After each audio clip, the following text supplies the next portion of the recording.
Tanpa melengahkan masa, majlis dengan penuh takzim dengan ini mempersilakan Yang Berhormat Datuk Seri Ismail Sabri bin Yaakob, Menteri Pertanian dan Industri Asas Tani untuk menyampaikan amanat beliau. Dengan segala hormatnya dipersilakan Yang Berhormat Datuk Seri. Bismillahirrahmanirrahim. Assalamualaikum warahmatullahi wabarakatuh. Salam sejahtera dan selamat pagi. Yang berhormat Datuk Haji Tajuddin bin Abdul Rahman, Timbalan Menteri Pertanian dan Industri Asas Tani Malaysia. Yang berbahagia Datuk Arif bin Abdul Rahman, GKSU Bahagian Pembangunan, dan yang berbahagia Datuk Rahan bin Sharif, GKSU Bahagian Perancangan. Yang berhormat Datuk Fadil Osman, Pengurusi Mardi.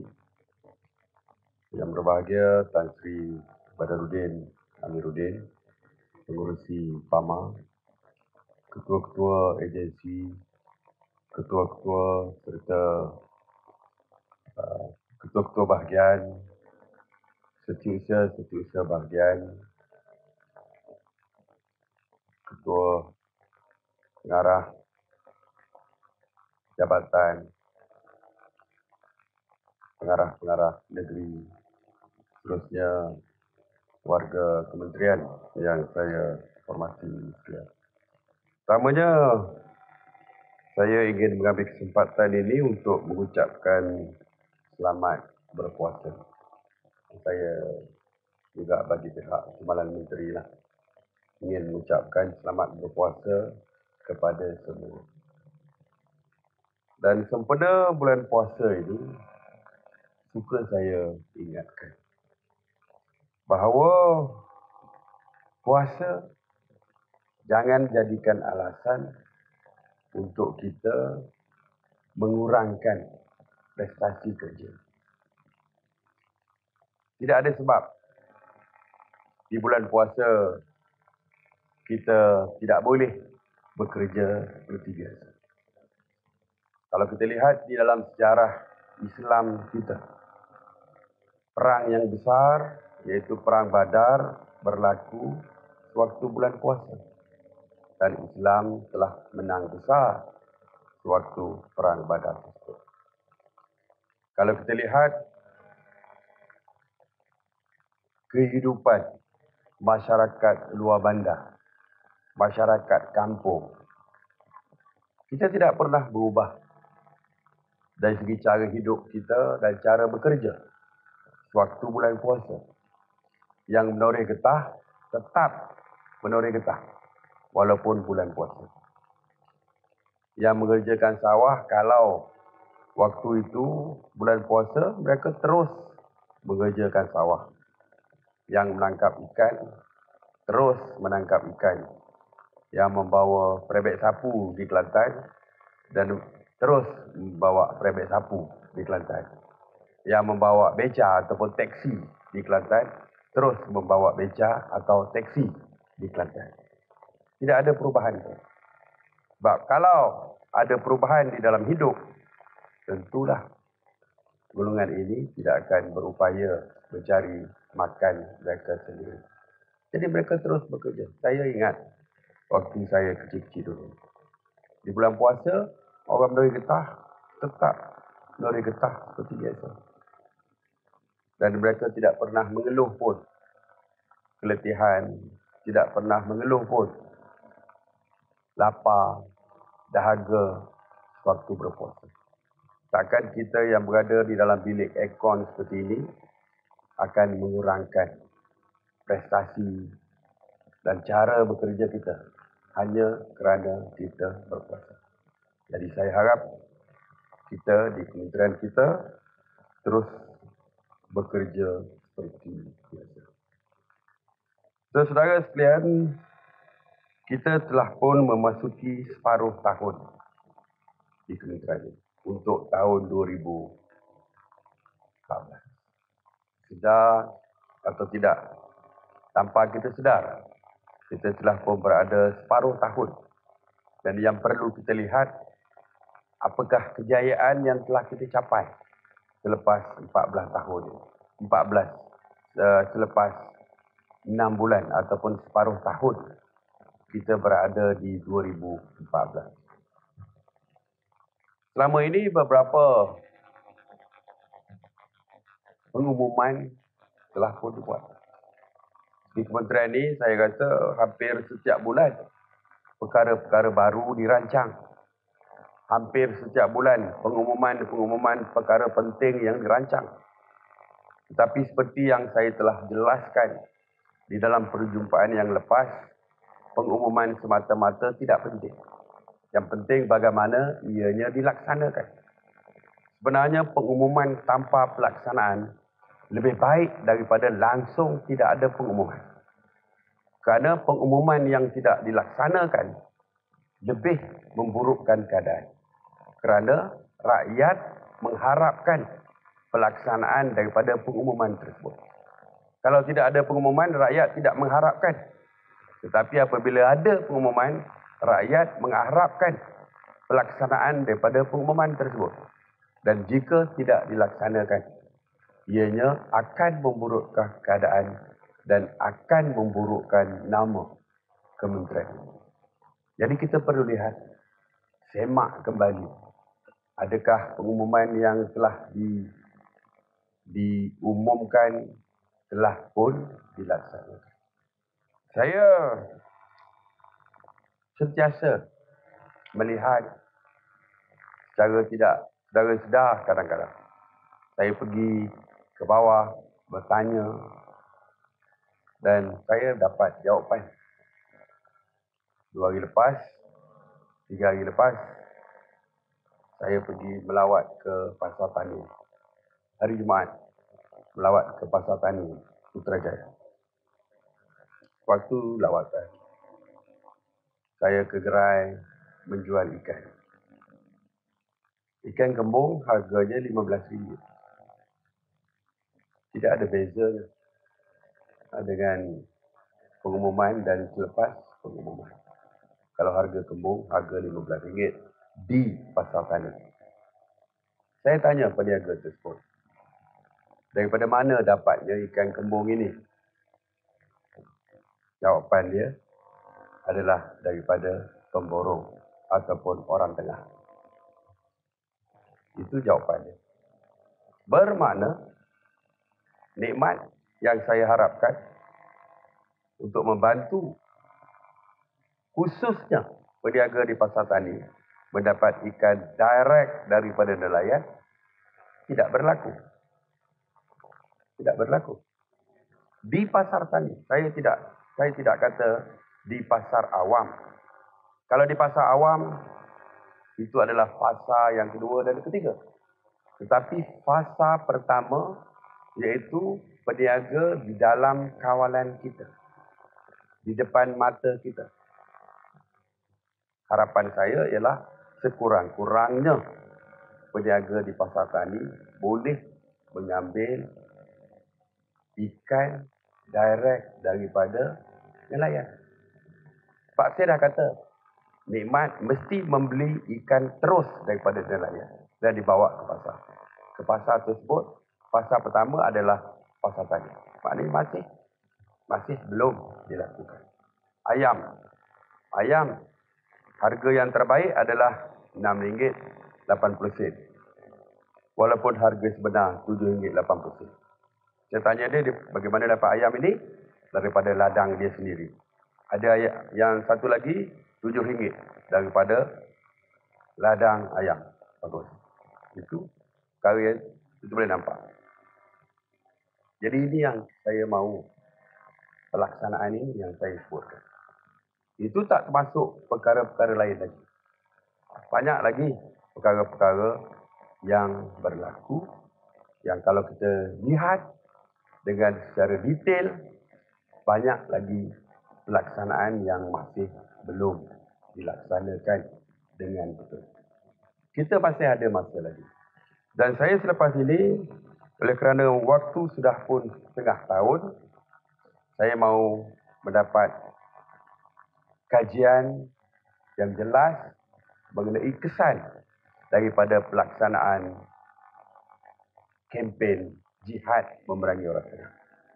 Kita mahu tahu. Pemerintah sudah menanya saya, apa setakat mana kejayaan?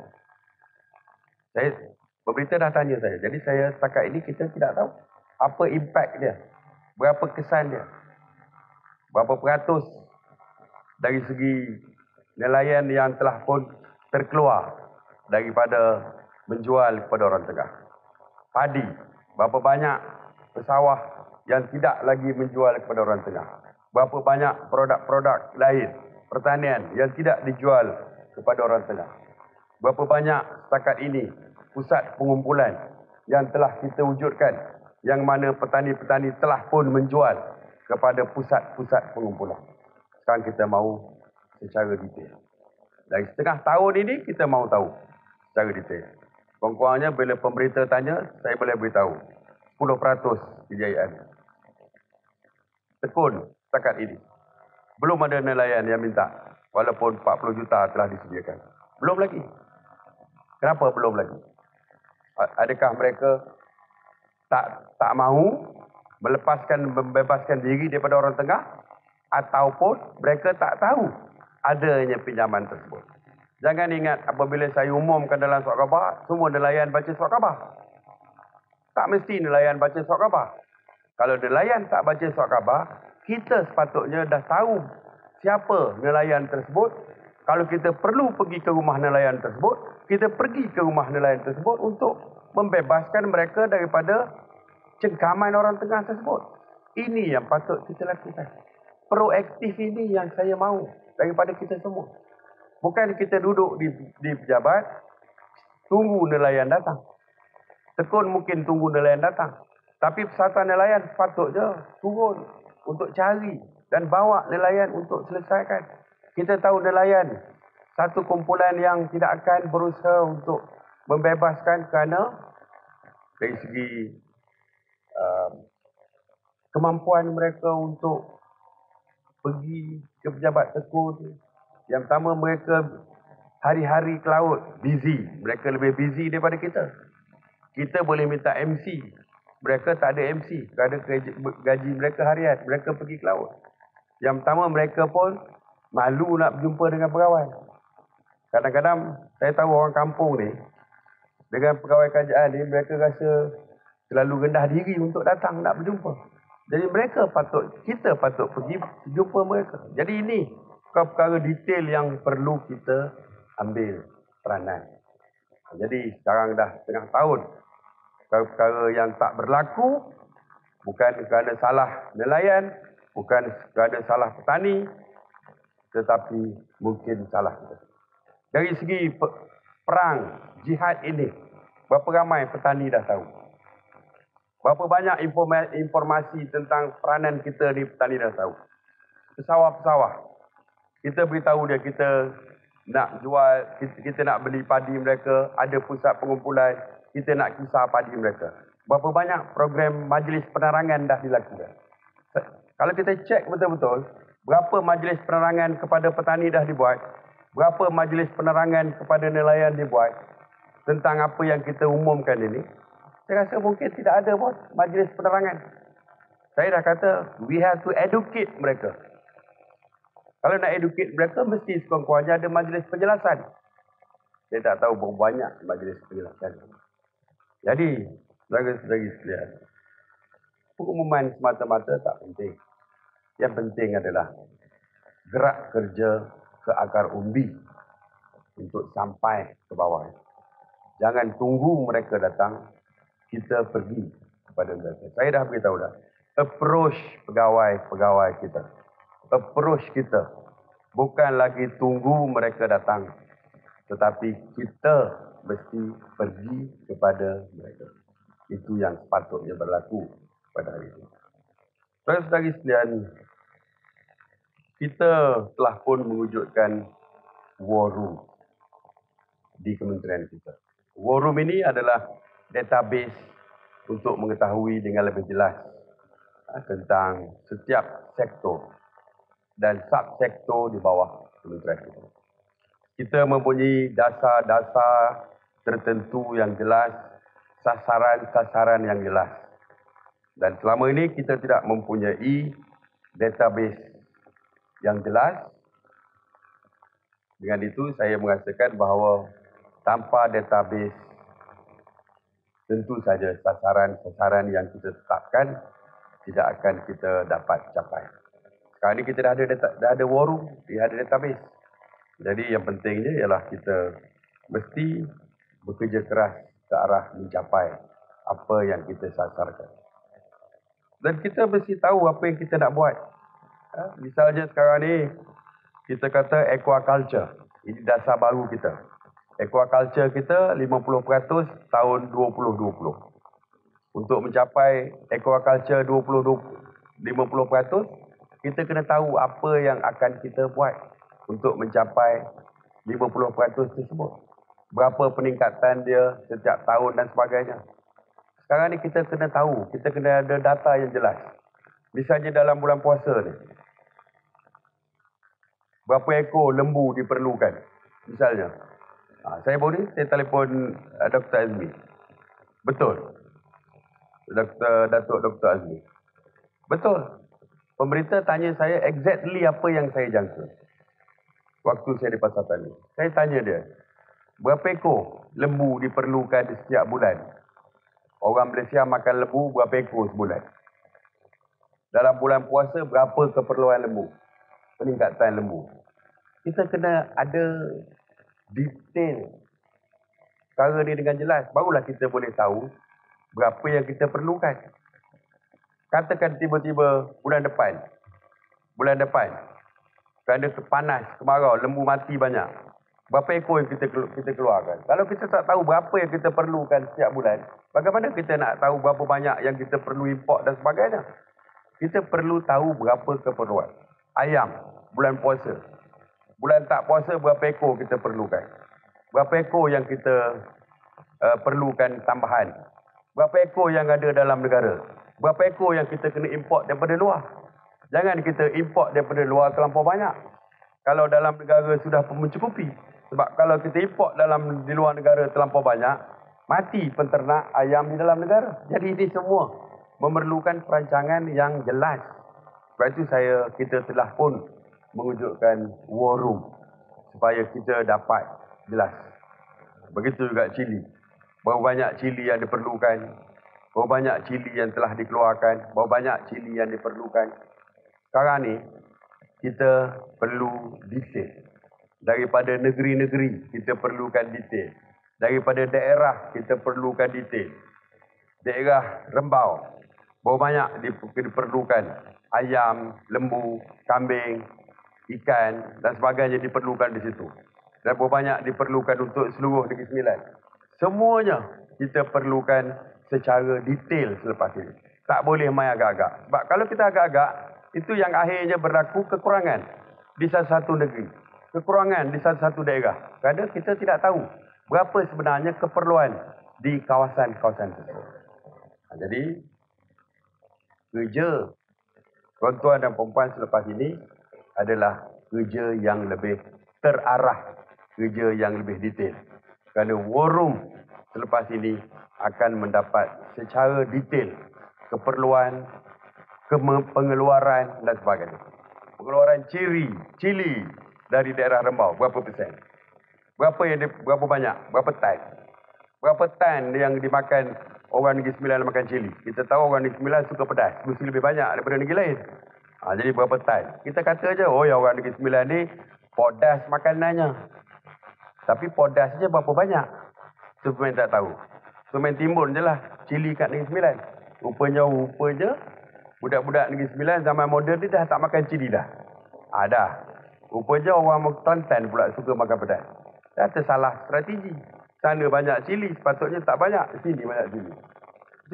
Now, semuanya sekarang ni berdasarkan fakta yang disokong oleh statistik yang jelas. Jadi, kerja-kerja di peringkat negeri, pegawai negeri dan sebagainya, perlu memberikan maklumat yang detail. Keperluan, pengeluaran secara detail. Statistiknya supaya kita akan lengkapkan kita punya war room dengan jelas. Dan lepas itu barulah kita tahu bagaimana peningkatan. Sekarang kita kata, oh, daging lembu meningkat. Dari kita punya orang tanya, bagaimana dengan ternakan lembu kita? Bagus? Oh, bagus. Dari segi ternakan kita meningkat. Daripada berapa ekor ke berapa ekor pun kita tak tahu. Jadi susah. Sebab ada kita tak tahu. Kita main agak. Sekarang tak boleh. Sekarang ni tak ada sistem agak-agak. Tak ada. No more guesstimate. Sekarang ni mesti cepat. Kalau estimate tahan juga. Kalau dulu guesstimate. Guesstimate tak boleh pakai dah. Jadi tuan-tuan dan puan-puan sekalian, kita sedang mengorak langkah lebih cergas untuk ke luar negara. Jadi program luar negara kita akan diperbanyakkan. Di China, kita akan pergi ke bulan September nanti. Kita akan bawa produk-produk kita ke negeri China. Seperti yang saya umumkan dalam surat khabar, 1,000 produk halal kita akan dibawa ke Xi'an pada sebelum akhir tahun ini. Dan akan dibawa terus hingga 3,000 produk. Wakil daripada China akan datang untuk membuat product inspection di negara kita pada bulan September nanti. Dan kita juga akan bawa produk kita ke Jepun dan juga akan membawa ke Hong Kong pada bulan Oktober nanti. Dan kita juga akan bawa ke produk kita ke Middle East, iaitu ke Dubai kalau tak silap saya. Jadi kita sekarang akan bawa produk-produk kita ke peringkat antarabangsa. Agrobazar kita akan mula menjalankan perniagaan, ya Datuk pada bulan Julai. Ujung bulan Jun lah, awal Julai. Saya dah janji pertengahan bulan puasa ni saya nak ke Singapura. Kita akan pergi bulan Julai sebab Perdana Menteri kita Yang Berhormat Datuk Seri Najib bersama dengan Perdana Menteri Singapura Lee Hsien Loong akan membuka dengan rasminya Agrobazar tersebut pada 27 Ogos. Sempena dengan Hari Kebangsaan Singapura, Hari Kemerdekaan. Jadi dah terbuka. Jadi kita sebenarnya dari segi bilateral dengan luar negara kita semakin aktif. Hampir setiap minggu ada saja duta dan menteri-menteri pertanian daripada luar datang mengunjungi saya ataupun Timbalan Menteri. Dia datang setiap masa daripada Belanda. Satu hari kadang-kadang sampai 3, 4 daripada luar. Itu hari satu minggu sampai 4. 2 duta, 2 menteri daripada luar. Daripada Belanda, daripada Australia, daripada Vietnam, daripada Pakistan, daripada Sudan. Semuanya ingin mengadakan hubungan dagangan dengan kita. Ingin mengadakan hubungan dagangan pertanian dengan kita. Mau belajar pertanian dengan kita. Dan saya baru balik daripada Indonesia minggu lepas daripada Jakarta. Kita telah pun mengadakan MOU pertanian dengan Indonesia dan MOU untuk perikanan pun kita akan selesaikan. Ini MOU ni dah berpuluh-puluh tahun tak boleh ditandatangani. Dan nampak gayanya mereka telah pun bersetuju untuk menandatangani kerjasama dalam bidang perikanan. Dan kita jangka dengan akan ditandatangani sewaktu bilateral ataupun annual consultation antara annual consultation antara Presiden Indonesia dengan Perdana Menteri kita pada bulan Oktober ataupun November nanti. Jadi mungkin Presiden baru Indonesia akan mengadakan kunjung hormat pertama keluar negara mereka adalah dengan Malaysia, dan kita menjangkakan kalau dapat kita nak tanda tangan MOU mengenai perikanan dengan Indonesia tersebut, yang telah pun ini merupakan perkara yang telah pun tertangguh, tak pernah selesai sejak daripada zaman dulu, tak boleh selesai kerana mereka mengaitkan isu pertanian, isu perikanan dengan sempadan lautan. Jadi mereka nak selesaikan secara keseluruhan isu sempadan dengan kerjasama perikanan. Saya kata put aside. Saya beritahu dia ketepikan isu sempadan. Selagi tak selesai isu sempadan, kita tak boleh nak buat kerjasama dalam bidang perikanan. Itu lain. Isu laut biar kementerian lain. Sebab dia isu sempadan laut pun di bawah Kementerian Kelautan. Sedangkan kita isu laut, penguatkuasaan laut di bawah Maritime, di bawah APMM. Jadi saya kata itu bawah lain. Dan saya tak boleh tanda tangan isu yang berkaitan dengan penguatkuasaan laut kerana bukan kita yang menguatkuasakan. Jadi tak boleh saya kata. Kalau you nak isu itu, kita tak boleh tanda tangan. Kalau you nak kerjasama dengan perikanan, kita boleh tanda tangan. Jadi akhirnya dia setuju. Sebab dia pun nak jual cash untuk sangkar ikan dan sebagainya. Sangkar ikan dia jauh lebih murah daripada sangkar ikan daripada Norway. Selama ni kita beli sangkar ikan daripada teknologi Norway dan sebagainya, yang jauh lebih mahal kerana daripada Europe dan sebagainya. Saya kata kita boleh beli teknologi daripada Indonesia.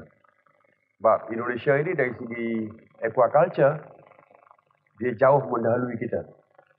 Polisi mereka sudah pun 55-45.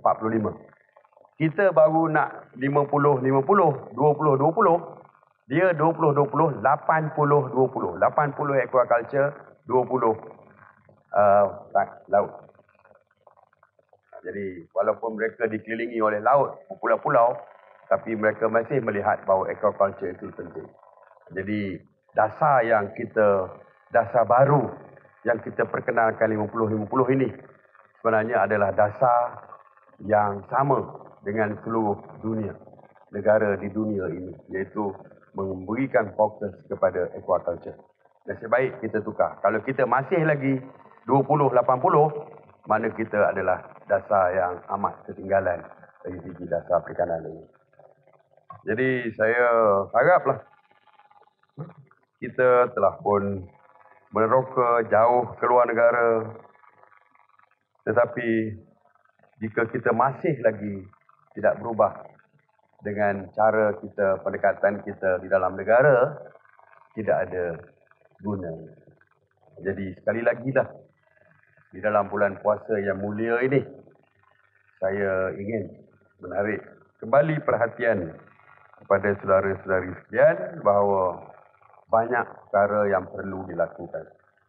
Setelah setengah tahun kita berjalan, setelah begitu banyak pengumuman-pengumuman yang telah pun dilakukan, tetapi pelaksanaan nampaknya masih terlalu perlahan pergerakannya.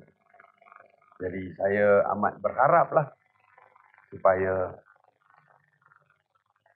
pelaksanaan yang sangat-sangat diharapkan oleh rakyat dan sangat-sangat diharapkan oleh saya semua di peringkat atas ini dapat digerakkan dengan secepat mungkin. Jika tidak, kementerian kita akan terus tinggal seperti sedia kala, iaitu bekerja as usual dan kita tidak akan ke mana-mana pun.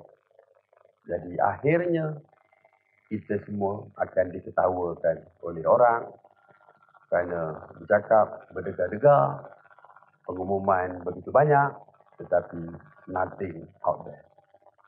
Jadi please, jangan jadi bahan ketawa orang.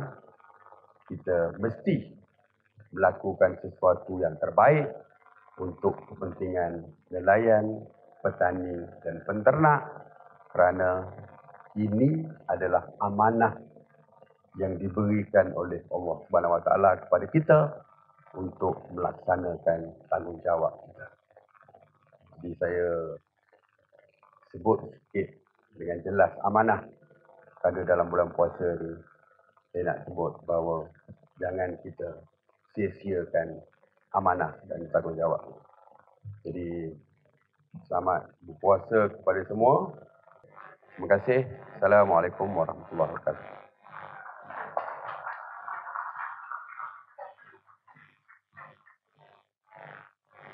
Terima kasih Yang Berhormat Datuk Seri atas amanat itu tadi.